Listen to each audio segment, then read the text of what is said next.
ekstrak fraksi atau senyawa murni, terutama screening awal secara in vitro. Nah, pada slide ini terlihat bahwa salah satu metode yang kami bahas adalah difusi cakram, di mana mekanismenya dimulai dari ekstrak daun sirih yang diteteskan pada cakram kertas. Setelah itu cakram diletakkan pada media agar yang telah diinokulasi mikroba uji. Selanjutnya senyawa aktif dari ekstrak akan berdifusi ke dalam media agar. Jika ekstrak tersebut memiliki aktivitas antimikroba, maka senyawa aktif akan menghambat pertumbuhan mikroba di sekitar cakram, sehingga terbentuk zona hambat, yaitu area bening yang menunjukkan tidak adanya pertumbuhan mikroba. Jadi pada metode ini yang diamati adalah kemampuan ekstrak dalam menghambat pertumbuhan mikroba yang ditentukan melalui terbentuknya pertumbuhan tidak adanya pertumbuhan mikroba. Jadi pada metode ini yang diamati adalah kemampuan ekstrak dalam menghambat pertumbuhan mikroba yang ditunjukkan melalui terbentuknya zona hambat.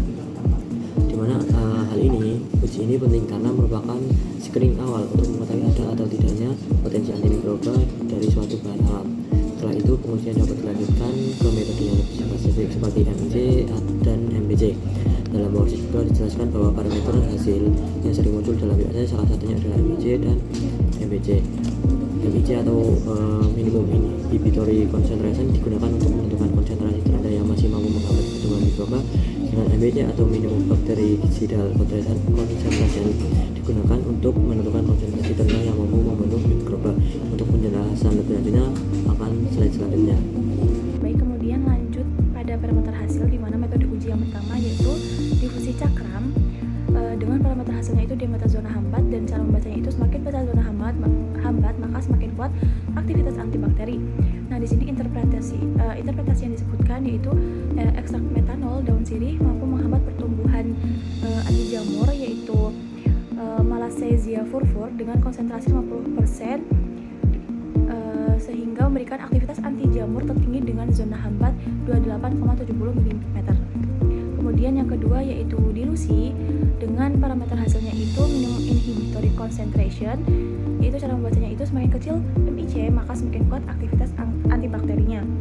Kemudian interpretasinya, jika nilai MIC sebesar 3,25%, maka menunjukkan bahwa ekstrak metanol daun sirih mampu menghambat pertumbuhan Propionibacterium acnes pada konsentrasi yang relatif rendah. Kemudian yang ketiga yaitu dilusi lanjut, di mana parameter hasilnya itu minimum bactericidal concentration, di mana cara membacanya itu semakin kecil MBC maka semakin kuat aktivitas baktericidalnya, yaitu membunuh bakterinya itu semakin kuat.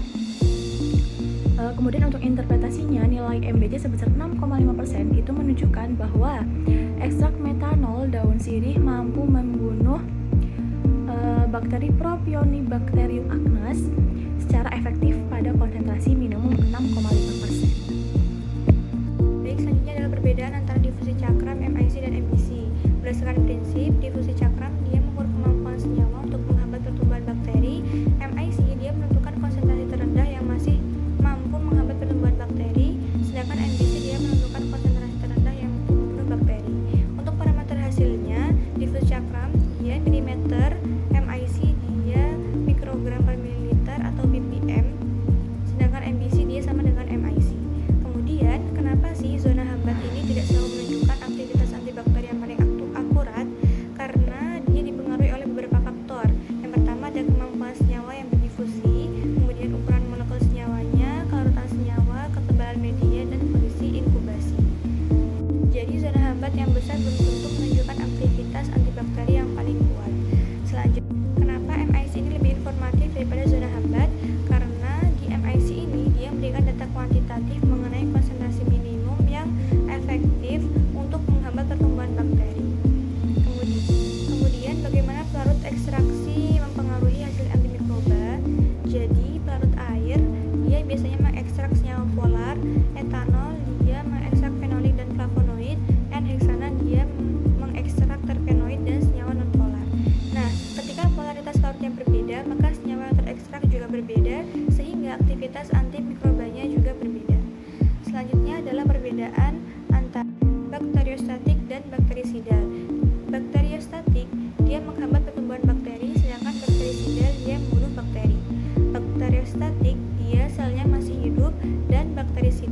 selnya udah mati. Kemudian bakteriostatik, dia pertumbuhannya dapat kembali setelah agen dihentikan, sedangkan bakterisidal dia bersifat mematikan. Nah, jadi bakteriostatik dia ini menghambat pertumbuhan bakteri, kemudian bakterisidal dia ini membunuh bakteri. Selanjutnya yaitu tentang kaitan dengan pada alam, khususnya hubungan antara senyawa aktif, daun sirih, mekanisme kerjanya dan bentuk sampel yang diuji.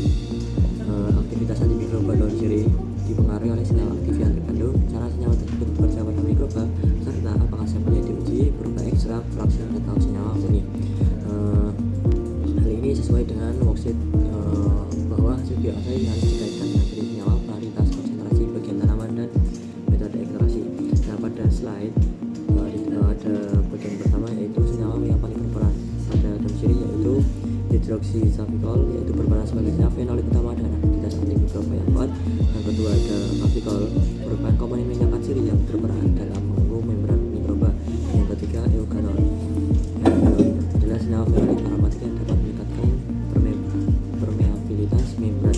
Selain itu ada juga kelompok senyawa pendukung seperti flavonoid dan tanin. Pada kedua yaitu struktur dan aktivitas senyawa fenolik seperti hidroksisavikol dan eugenol memiliki fungsi fenolik yang membantu merusak membran dan protein mikroba. Kemudian komponen minyak sirih memiliki sifat lipofilik sehingga lebih mudah berpenetrasi ke membran sel mikroba. Akibatnya permeabilitas membran meningkat sehingga isi sel dapat bocor. Selain itu flavonoid dan tanin juga dapat menghambat enzim atau protein penting mikroba. Dari seluruh mekanisme tersebut, efek akhirnya dapat berupa bakteriostatik, yaitu menghambat pertumbuhan, atau bakterisidal, yaitu membunuh bakteri. Bagian ketiga yaitu kaitan dengan ekstrak, fraksi, dan senyawa murni. Pada ekstrak kasar, senyawa yang terkandung masih berupa campuran banyak metabolit. Setelah itu dilakukan pemisahan menjadi fraksi aktif sehingga kelompok senyawa terkandung menjadi lebih terkonsentrasi. Selanjutnya pada tahap senyawa murni, peneliti dapat mengonfirmasi senyawa mana yang benar-benar paling aktif.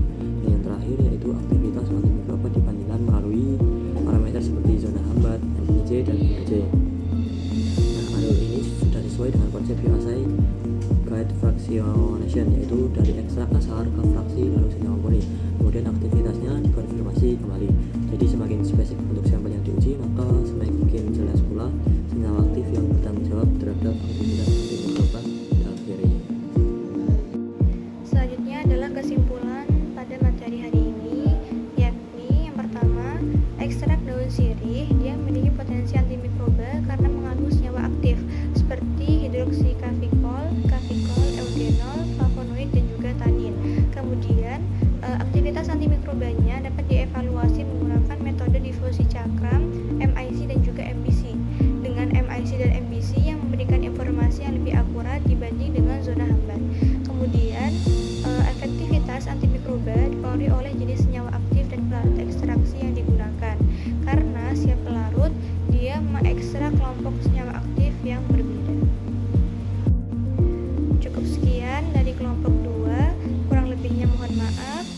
Wassalamualaikum warahmatullahi wabarakatuh.